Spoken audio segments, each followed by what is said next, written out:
Join us as we watch and discuss films on VOD and streaming platforms, deliberating on whether each one is worthy of salvation or destined for destruction in the face of the impending asteroid apocalypse.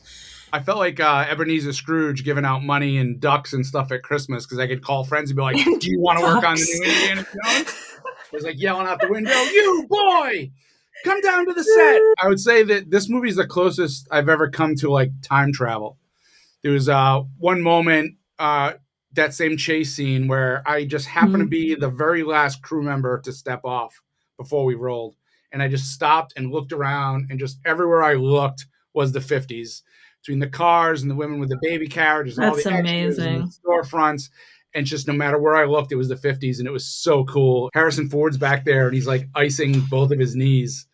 And I was like, oh, it's my childhood hero. He's looking real old. It's like just seeing him like that with ice on his knees. This is the only movie, I think, in the entire franchise not to get nominated for any Academy Awards, but it did win a Golden Raspberry for worst prequel, remake, ripoff, or sequel. I hate talking about Razzies. I think it's the worst thing ever.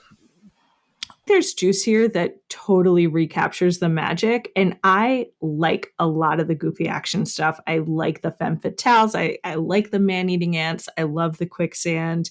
This isn't a franchise that, to me, that really feels beholden to either its previous iterations or realism. So it going mystical for me wasn't a problem that I think it was for some other people. I like that these are movies that take risks. I like that these are movies that go big, and I would 100% watch it again. It sometimes feels like a parody of an Indiana Jones movie. Yes. Where it's almost tongue-in-cheek, making fun of itself. This wasn't Anytime good CGI.